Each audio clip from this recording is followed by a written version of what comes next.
प्रेक्षकांचं पुन्हा एकदा स्वागत। आता ही घटना आपण ऐकून आता त्याला बराच वेळ गेलेला आहे की लोकसभा अध्यक्ष ओम बिर्ला यांनी विरोधी पक्षाच्या सदस्यांवर आणि खास करून महिला सदस्यांच्या संदर्भात असा जाहीर आरोप केला आणि संसदेत तो आरोप केला की पंतप्रधान नरेंद्र मोदी यांना मी जी सूचना दिली की विरोधी पक्ष सदस्यांची जी काही एकंदरीत स्थिती जाणवते त्यापासून तुमच्या जीवाला काही धोका असू शकतो आणि त्यामुळे तुम्ही संसदेत येऊ नये किंवा लोकसभेत येऊ नये आणि ती बाब त्यांनी मान्य केली, त्याबद्दल मी त्यांचे आभार व्यक्त करतो।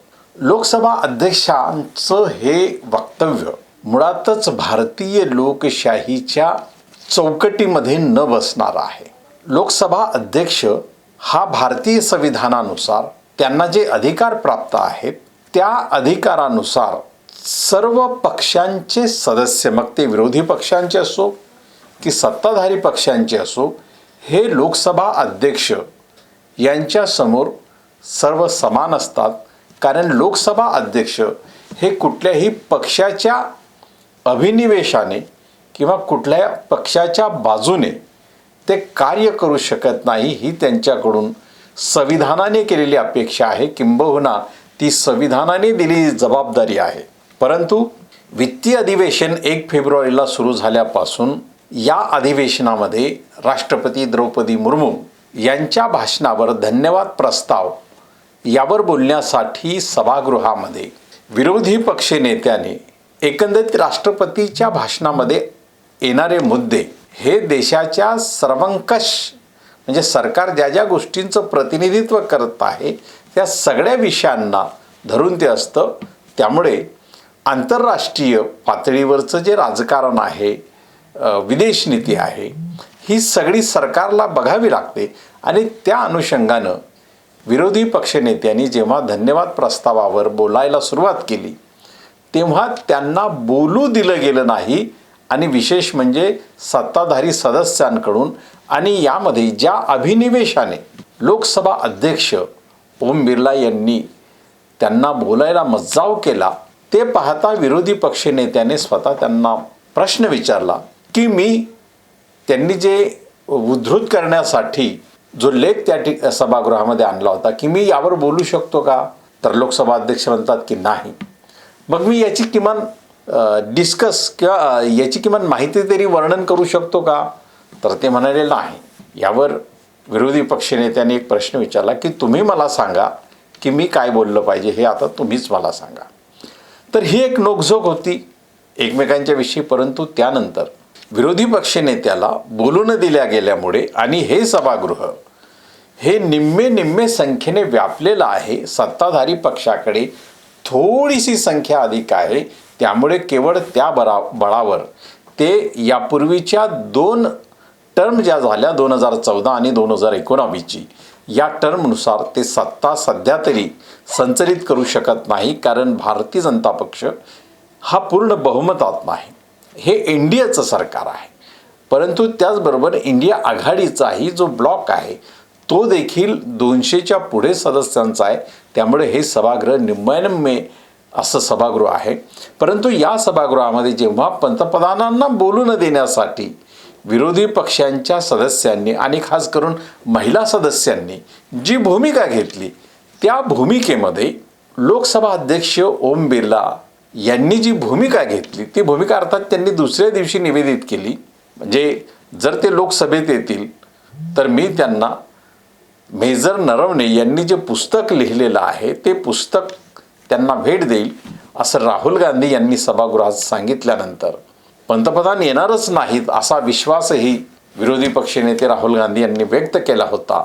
परंतु दुसऱ्या दिवशी मात्र लोकसभेमध्ये ज्या पद्धतीनं निवेदन लोकसभा अध्यक्षांनी दिलं ते पाहता ते अजूनही लोकसभा अध्यक्ष दुसऱ्यांदा बनूनही त्यांच्या मनामध्ये किंवा त्यांचं संचलन करण्याची पद्धत ही पक्षनिहाय आहे, ते तटस्थ दिसत नाही असा विरोधी पक्षनेत्यांचाही विरोधी सदस्यांचाही जसा आरोप आहे तसं ते देशाच्या जनतेलाही लाईव्हमधून जे दिसतं त्यावरून एक निष्कर्ष येतो। अर्थात लोकसभा किंवा राजकारणामध्ये असलेल्यांची पार्श्वभूमी बऱ्याचदा गुन्ह्यांशीही निगडीत असते. आता जर आपण ही 18वी लोकसभा पाहिली तर 18वी लोकसभेत ज्यांच्या विरोधात गुन्हे आहे अशा सदस्यांची संख्या, संसद सदस्यांची संख्या 251 आहे. आणि हे आकडे आपले नाहीत, हे आकडे कोणी काढलेले आहेत तर ADR, association for democratic reforms ही जी संस्था आहे जी यावर अभ्यास करते, तर यांनी 251 सदस्य या 18व्या लोकसभेमध्ये अशा आहेत की ज्यांची पार्श्वभूमी किंवा ज्यांच्यावर अनेक गुन्हे आहेत. अर्थात त्यामध्ये 27 असे सदस्य आहेत की ज्यांच्या विरोधात ज्यांना शिक्षा देण्यात आलेली आहे किंवा ठोठावण्यात आलेली आहे. परंतु त्या व्यतिरिक्त जे सदस्य आहेत 170 सदस्यांवर तर क्रिमिनल खुनाचे प्रयत्न, बलात्कार, अपहरण वगैरे अशा फौजदारी अनुषंगाने त्यांच्यावर गुन्हे आहेत. 170 अशा सदस्यांची संख्या आहे. परंतु ही जी संख्या आहे ही संख्या केवळ एका पक्षात आहे का तर नाही. या लोकसभेमध्ये सर्वाधिक संख्या सदस्यांची अशी आहे की ज्यांची पार्श्वभूमी गुन्हेगारी आहे. त्याचं प्रमाण 46% आहे. म्हणजे आतापर्यंतच्या संसदीय सत्तेच्या इतिहासात किंवा लोकसभेच्या इतिहासात ही संख्या आणि टक्केवारी सर्वाधिक आहे. परंतु असं असलं तरी ह्या सदस्यांची पार्श्वभूमी त्यांच्या मतदारसंघामध्ये किंवा त्या विभागांमध्ये ती असते. परंतु जेव्हा ते संसदेमध्ये येतात तर संसदेमध्ये त्यांची सारी वल्कली, त्यांची सारी अशी जी कुंडलं असतात ते बाहेर ठेवून येतात. संसदेमध्ये त्या ठिकाणी एकाहून एक अशी अभ्यासू सदस्यांची परंपरा राहिल्यामुळे, राष्ट्रीय नेत्यांची परंपरा राहिल्यामुळे त्या संसदेपर्यंत पोहोचणारी प्रत्येक व्यक्ती ही स्वतः कायदेशीर आणि समन्यायी पद्धतीनं राहण्याचा प्रयत्न करते. किंबहुना ते प्रयत्नच करते असं नाही तर ते तसंच राहतात. त्यामुळे या सदस्यांची पार्श्वभूमी जरी काही वेगळी असली तरी लोकसभेमध्ये ती तशी पार्श्वभूमी राहत नाही. आणि याचा अर्थ हे जे 251 सदस्य आहेत हे कोण्याही एका पक्षाचे नाहीत, तरी हे भारतीय जनता पक्ष, काँग्रेस, समाजवादी, जनता दल अशा सगळ्याच पक्षातून हे सदस्य येतात. त्यामुळे या सदस्यांच्या संदर्भामध्ये संसदेमध्ये जेव्हा ते येतात, लोकसभेत जेव्हा येतात, तेव्हा ते आपली सगळी पार्श्वभूमी आपापल्या मतदारसंघाकडे सोडून येतात आणि इथं निरपेक्ष पद्धतीनं ते येतात. असा आजपर्यंत तरी आपल्याला जाणवलेला इतिहास आहे.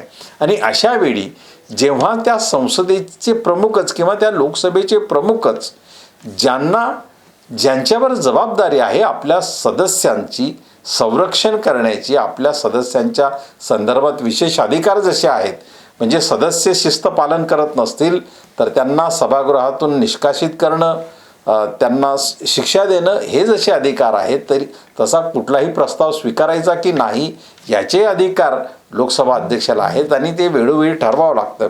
परंतु हे ठरवताना एक कॉन्स्टिट्यूशनल मोरॅलिटी जी आहे, संविधानिक नीतिमत्ता जी आहे त्याचं पालन केलं पाहिजे. आणि यासाठी त्या पदावर, त्या संविधानिक पदावर असलेल्या व्यक्तीच्या विवेकशीलतेवर संविधान निर्मात्यांनी विश्वास टाकलेला आहे. त्यामुळे त्या पदावर पोहोचलेली व्यक्ती ही विवेकशील असेल यावर संविधान निर्मात्यांनी, म्हणजे संविधानाची निर्मिती करणाऱ्या सगळ्या सदस्यांनी विश्वास टाकलेला आहे.